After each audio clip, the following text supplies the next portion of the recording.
तो फाइनली हमारे पास Oppo Reno 14 Pro आ चुका है और इसका हम डिटेल में कैमरा टेस्टिंग करने वाले हैं। पर उससे पहले एक बार इसके कैमरा सेटअप की बात करते हैं और जो मुझे काफी सही चीज लगी, इस बार इन्होंने सारे कैमरास बढ़िया दिए हैं 50 मेगापिक्सल के। प्राइमरी कैमरा 50 मेगापिक्सल का है जो एक ओमनी विजन OV50E सेंसर है 1/1.55 इंच का। 50 मेगापिक्सल का ही अल्ट्रा वाइड एंगल कैमरा है, OV50D सेंसर है। एंड इवन जो टेलीफोटो कैमरा है वो भी 50 मेगापिक्सल का है। 3.5x टेलीफोटो आपको मिलेगा, JN5 सेंसर यूज किया गया है। और आगे की तरफ भी आपको 50 मेगापिक्सल का ही कैमरा मिलता है जो अगेन सैमसंग का JN5 सेंसर F2 के साथ आता है। अब टेक्निकली बहुत सॉलिड कैमरा है। आउटपुट कैसा है उसकी बात करते हैं। सबसे पहले मैं बात करूंगा फोटो की क्वालिटी की। यहाँ पे आप सैंपल्स देख सकते हो। अब जितनी भी मैंने फोटोज देखी, एक चीज़ जो मैंने नोटिस करी वो है वाइब्रेंस को लेके। Oppo Reno 14 Pro की जो फोटोज़ हैं वो थोड़ी ज़्यादा वाइब्रेंट हैं, जो आपको हर एक सैंपल्स में देखेगा। स्पेशली जो ग्रीन्स हैं वो थोड़े ज़्यादा वाइब्रेंट निकल के आते हैं। अभी आपके पर्सनल चॉइस पे है। अगर आपको ऐसी फोटो चाहिए कि सीधा सोशल मीडिया रेडी रहे, फोटो खींची अपलोड करना है, उस हिसाब से बढ़िया है। कई लोगों के लिए शायद थोड़ा ज़्यादा हो सकता है। बाकी वार्मर साइड पे आपको थोड़ा वाइट बैलेंस देखने को मिलेगा, जो आई थिंक हमारी लाइटिंग के हिसाब से सही है। ज़्यादा कूल भी नहीं है, ज़्यादा वार्म भी नहीं है। और एक चीज़ मैं हाईलाइट करूंगा वो है एजेस को लेके। नॉर्मली इस रेंज के फोन जो आजकल आ रहे हैं वो एजेस को बहुत सॉफ्ट कर देते हैं, बट मुझे Reno 14 Pro में ऐसी कोई दिक्कत नहीं लगी। डायनामिक रेंज काफ़ी इंप्रेसिव है। हमने फ्रंट लाइटिंग में भी फोटोज़ ली हैं, साइड लाइटिंग में, बैक लाइटिंग में, हर जगह मुझे डायनामिक रेंज बढ़िया लगा। तो आई हैव टू से इस बार Oppo ने बढ़िया काम किया है। अगर आप 50,000 का रेंज लेके चल रहे हो, आपको एक ऐसा फ़ोन चाहिए जो बढ़िया फोटोज़ ले सके प्राइमरी कैमरा से, तो आई थिंक ये एक बढ़िया ऑप्शन हो सकता है। बस कलर्स जो हैं मुझे ऐसा लगता है कई लोगों के लिए शायद थोड़े ऑन अ हायर साइड हो सकते हैं। बाकी लो लाइट में हमने जितनी फोटोज़ ली हैं इस फ़ोन से, मुझे ऐसा लगा कि स्लाइटली बेटर है ये नॉइस हैंडलिंग में। जितनी भी हमने रात को फोटोज़ ली जहाँ अंधेरा ज़्यादा था, वहाँ पे नॉइस को ये अच्छे से कंट्रोल कर पा रहा है। बाकी वाइब्रेंस थोड़ी ज़्यादा साइड पे है एंड आई थिंक अगर आप लो लाइट में ज़्यादा फोटो लेते हो तो आपको वाइब्रेंस थोड़ी ज़्यादा रिक्वायर्ड होती है, तो उस हिसाब से लो लाइट में इसका सैचुरेशन आपको बढ़िया लग सकता है। बट एक चीज़ जो मुझे उतनी बढ़िया नहीं लगी वो है कि फोटोज़ थोड़ी ज़्यादा कॉन्ट्रास्टी हैं। स्पेशली जो शैडोज़ हैं वो आपको थोड़ी डार्क देखने को मिलेंगी, तो वो एक थोड़ा सा माइनस पॉइंट मुझे लगा। But in terms of detail sharpness low light में इसका प्राइमरी कैमरा बढ़िया काम कर रहा है। नेक्स्ट अब हम आते हैं अल्ट्रा वाइड एंगल फोटोज़ पे। तो देखो एजेस की मैं सबसे पहले बात करूंगा अल्ट्रा वाइड में, जो यहाँ पे काफ़ी शार्प मिलते हैं। वो सॉफ्ट रिजल्ट आपको उतना इजीली नहीं दिखेगा, which is a good thing. And overall जो शार्पनेस है, जो डिटेल है, अल्ट्रा वाइड कैमरा के हिसाब से ये फ़ोन बढ़िया निकाल के दे रहा है। इवन जो फेस का ओवरऑल प्रोसेसिंग है वो मुझे यहाँ पे Oppo का इस बार बढ़िया लगा। बहुत ज़्यादा वार्म साइड पे नहीं जाता, भले ही कलर्स वाइब्रेंट हैं जो आपको यहाँ देखने को मिलेंगे, बट फेस पे बहुत ज़्यादा इफेक्ट आपको नहीं होते हुए दिखेगा।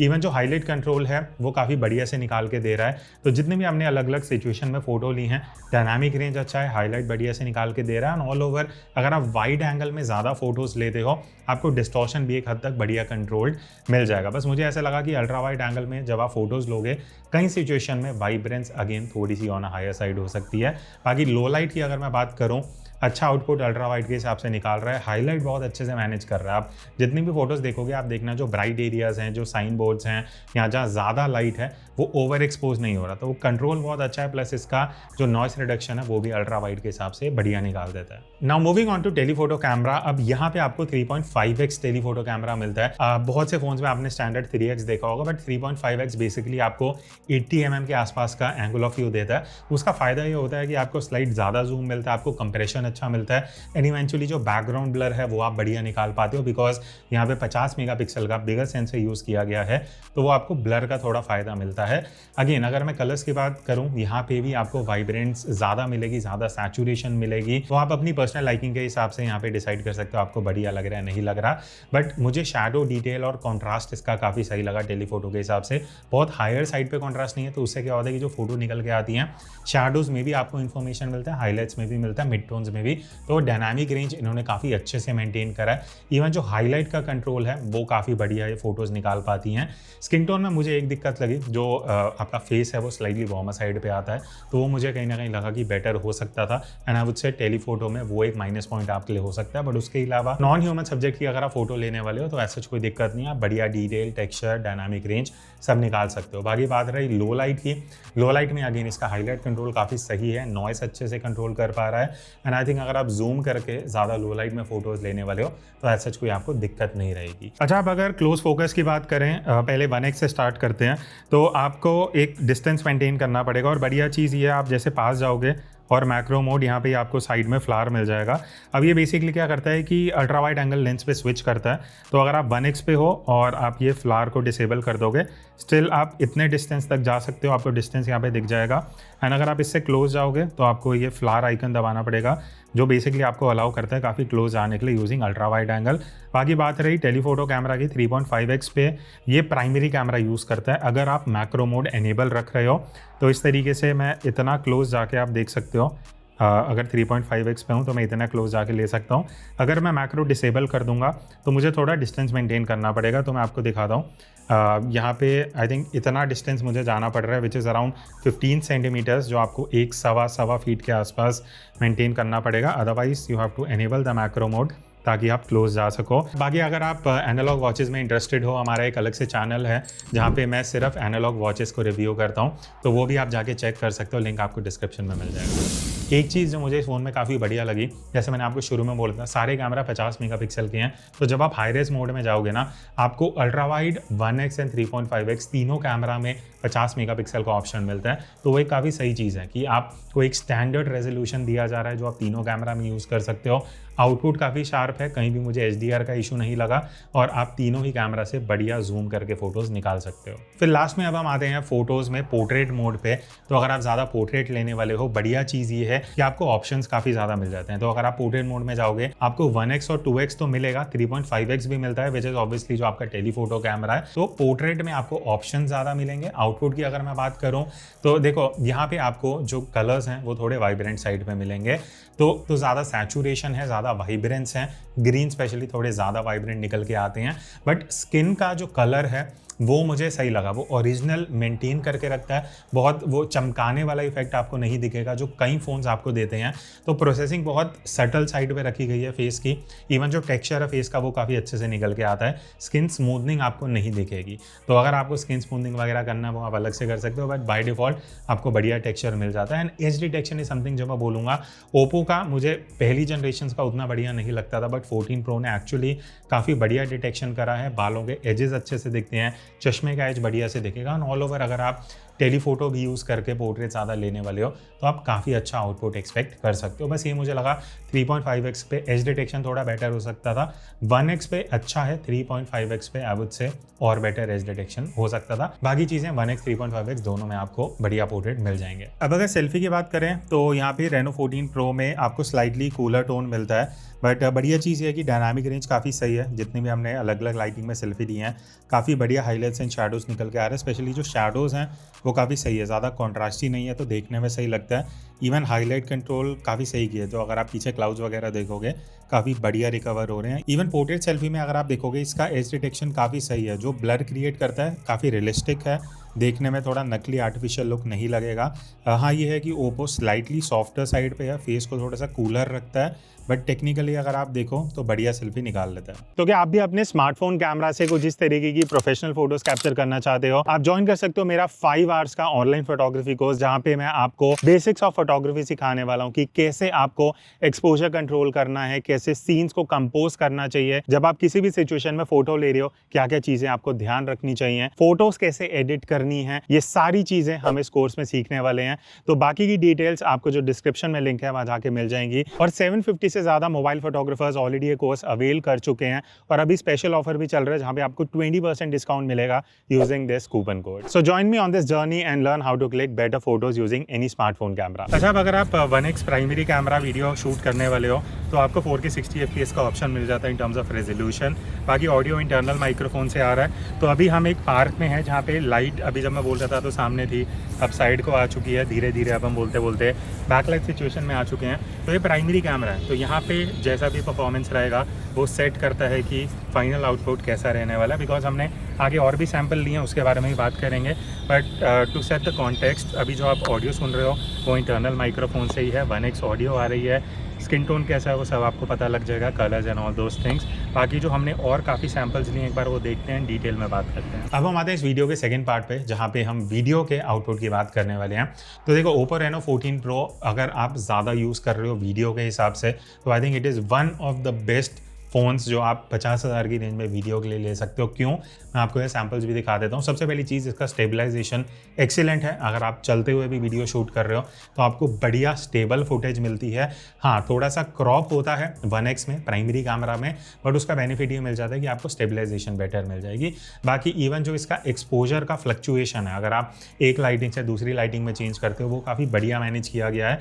तो वहाँ पे आपको एक्सपोजर भी अच्छे से एडजस्ट होता हुआ दिखेगा। इवन फोकस एंड ज़्यादा देखने को नहीं मिलेगा। बाकी डायनामिक रेंज हो गया, ऑल ओवर जो प्रोसेसिंग है वो मुझे पर्सनली काफ़ी बढ़िया निकलते हुए दिखी। कहीं भी ऐसी कोई दिक्कत नहीं थी। इवन हाईलाइट कंट्रोल अच्छा है। लेंस स्विचिंग के बारे में बात करते हैं तो अगर आप वीडियो ज़्यादा शूट करते हो, क्योंकि तीनों कैमरा 50 मेगापिक्सल हैं, तो अगर आप 4K में वीडियो शूट कर रहे हो, रिकॉर्ड करते हुए आप तीनों लेंसेज में स्विच कर सकते हो। तो ये काफ़ी सही चीज़ है कि 4K 60 FPS में आपको तीनों लेंसेज एक्टिवली यूज़ होते हुए दिखेंगे और स्विचिंग भी काफ़ी स्मूथली होता है, जो अगेन इस रेंज के फ़ोन्स में कई फ़ोन्स ऑफर नहीं करते। ऑल ओवर प्राइमरी कैमरा से अगर आप वीडियो शूट करने वाले हो, आप डिसअपॉइंट नहीं होगे। लो लाइट की अगर मैं बात करूं, वाइब्रेंस ज़्यादा है, थोड़ा कॉन्ट्रास्टी लुक है, तो मुझे ऐसा लगता है कि प्रोसेसिंग लो लाइट की थोड़ी बेटर हो सकती थी। बट हाईलाइट कंट्रोल काफ़ी स्ट्रॉन्ग है ओप्पो का, तो टेक्निकली ये फ़ोन अच्छा है। बस मुझे लगता है कि कॉन्ट्रास्ट थोड़ा कम होता, vibrance slightly on the lower side हो सकती थी। बट अगर आपके लिए वो उतना मैटर नहीं करता, आपके लिए हाईलाइट कंट्रोल ज़्यादा बेटर है और वो सारी चीज़ें चाहिए, तो उस हिसाब से लो लाइट बढ़िया मिल जाएगा। अच्छा, अल्ट्रा वाइड एंगल वीडियो अगर आप ज़्यादा शूट करते हो तो ये है कि ओप्पो में आपको अल्ट्रा वाइड एंगल में 4K 60 FPS तक का रेजोल्यूशन मिलता है। तो अगर आपको ज़्यादा रेजोल्यूशन चाहिए, ऑब्वियसली आपको ओप्पो में वो मिल जाता है। बाकी अभी जो लाइट है मेरे 45 डिग्री ऑलमोस्ट सामने से आ रही है। अगर मैं बोलते बोलते थोड़ा बैक लाइट में आता हूँ, बिकॉज आज थोड़ा सा क्लाउडी है, कभी सन आ रहा है कभी जा रहा है, तो ये आपको एक थोड़ा डायनामिक रेंज का आइडिया दे देगा अगर आप बैक लाइट में शूट करने वाले हो। बाकी अगर मैं इस तरीके से फ्रंट लाइटिंग पे आता हूँ, जहाँ पीछे कुछ ग्रीनरी है, बिल्डिंग्स वगैरह दिख जाएंगी, मैंने ब्लू कलर पहन रखा है, तो आपको एक फेयर आइडिया देगा। बाकी हमने और बहुत सारे सैंपल लिए हैं, एक बार वो देख लेते हैं। बाकी अल्ट्रा वाइड एंगल वीडियो पे आते हैं। अगेन क्योंकि आपको हाई रेजोल्यूशन कैमरा मिल रहा है तो आप 4K रेजोल्यूशन में वाइड एंगल वीडियो शूट कर सकते हो। ओवरऑल जो shift of exposure and focus है वो काफ़ी सही है, बहुत अच्छे से ये एक्सपोजर को शिफ्ट करते हो और कहीं भी आपको देखने में ऐसा नहीं लगेगा कि एकदम से एक्सपोजर ऊपर नीचे जा रहा है। बाकी ऑल ओवर शार्प वीडियो आती है। डायनामिक रेंज इसका काफ़ी इंप्रेसिव है। तो अगर आप वाइड एंगल एंड 1x दोनों में वीडियो शूट करते हो तो आपको काफ़ी कंसिस्टेंसी दिखेगी, और वो चीज़ एक प्लस पॉइंट होता है फ़ोन के लिए कि आप अल्ट्रा वाइड में भी 4K शूट करते हुए अच्छा dynamic range and overall sharpness maintain कर सको। बाकी लो लाइट की अगर मैं बात करूँ, यहाँ ओप्पो एक्चुअली अच्छा काम कर रहा है। नॉइस कंट्रोल अच्छा है, कहीं भी आपको ओवर शार्पनिंग लुक नहीं दिखेगी, एंड जो हाईलाइट कंट्रोल है वो यहाँ पे ओप्पो का काफ़ी सॉलिड, काफ़ी स्ट्रॉन्ग है। अब जो आप वीडियो देख रहे हो वो हम टेलीफोटो कैमरा यूज़ करके शूट कर रहे हैं डायरेक्ट सनलाइट पे, ताकि आपको एक ये रियल वर्ल्ड आइडिया भी लग जाए। एंड ऑब्वियसली ओप्पो में आपको 3.5x मिलता है। बाकी नॉर्मल सिचुएशन में आप अगर आउटडोर शूट करने वाले हो, टेलीफोटो यूज़ करके कैसा आउटपुट है, बिकॉज आपको 4K का ही रेजोल्यूशन मिल रहा है, वो चीज़ बढ़िया है। बाकी अगेन हमने बहुत सारे सैंपल लिए, एक बार वो देख लेते हैं। बाकी अगर मैं थर्ड कैमरा की बात करूँ, टेलीफोटो 3.5x में यहाँ पे भी आप वीडियो 4K 60 FPS तक शूट कर सकते हो। हाँ, थोड़ा कॉन्ट्रास्टी लुक है, वो एक चीज़ है जो मैं बोलना चाहूँगा, बट उसको अगर आप साइड रखते हो, ओवरऑल वीडियो शार्प है, डिटेल अच्छे से निकल के आती है। प्रोसेसिंग मुझे पर्सनली ओप्पो की बेटर लगी। एंड ऑल ओवर मैं बोलूँगा कि अगर आप वीडियो जूम करके ज़्यादा शूट करते हो, आपको पसंद आएगा आउटपुट। कहीं भी आपको ऐसा नहीं लगेगा कि वीडियो ज़्यादा ही वाइब्रेंट हो रही है, ज़्यादा सॉफ्ट हो रही है, वो सारी दिक्कतें नहीं है। जूम करते हुए अगर आप वीडियो शूट करोगे तो बढ़िया प्रोसेसिंग, डायनामिक रेंज आप निकाल सकते हो। बाकी लो लाइट में भी यहाँ पे मैं आपको सैंपल दिखा दूंगा। मुझे पर्सनली जूम करते हुए लो लाइट अच्छा नहीं लगा है, मुझसे एवरेज आउटपुट है। यहाँ पे और बेटर हाईलाइट कंट्रोल हो सकता था, नॉइस कंट्रोल बेटर हो सकता था, बट अगेन जूम करते हुए अगर आप ये फुटेजेस देखोगे, मुझे बाकी मोड्स की तरह यहाँ पे उतना बढ़िया आउटपुट नहीं लगा। तो अभी मैं फ्रंट कैमरा यूज़ कर रहा हूँ, और बढ़िया चीज़ ये है कि आपको 4K 60 FPS का रेजोल्यूशन मिल जाता है। तो कहीं ना कहीं ज़्यादा रेजोल्यूशन है तो ऑब्वियसली वो एक बेटर चीज़ भी रहती है कि आप हाई रेस 4K में वीडियो शूट कर सकते हो। अभी मैं एकदम सामने डायरेक्टली सनलाइट पे हूँ, और आपको अल्ट्रा वाइड एंगल का ऑप्शन भी मिल जाता है, और ये दोनों फ़ोन्स में, वीवो ओप्पो दोनों में रहेगा। तो अभी ये साइड लाइटिंग है, ऑडियो इंटरनल माइक्रोफोन से आपको आ रहा है, और ये भी चीज़ देखना है कि 4K 60 FPS में स्टेबलाइजेशन कैसा है, बिकॉज वीवो का जैसे मैंने अपडेट से पहले भी बोला था, शेक बहुत ज़्यादा है, अभी भी मुझे देखने में लग रहा है। वो हम बाद में जाके देखेंगे, अगर रहेगा तो ऑब्वियसली वो आपको यहाँ पे दिख जाएगा। तो ये कुछ फ्रंट कैमरा, मैं एक बार बैक लाइट भी कर लेता हूँ।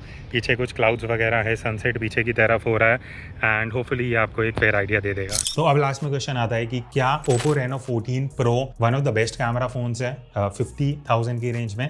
तो मेरा आंसर रहेगा येस, बिकॉज बहुत जगह पे ओपो ने बहुत अच्छा काम करा है, स्किन टोन अच्छा मैनेज कर रहा है, आपको तीनों कैमराज में 4K 60 fps वीडियो मिलता है, फोटोज में काफ़ी इंप्रूवमेंट हुई है। हाँ, वाइब्रेंस थोड़ी हायर साइड पे है, बाकी एक दो जो इश्यूज हैं वो मैं आपको यहाँ पे बता चुका हूँ।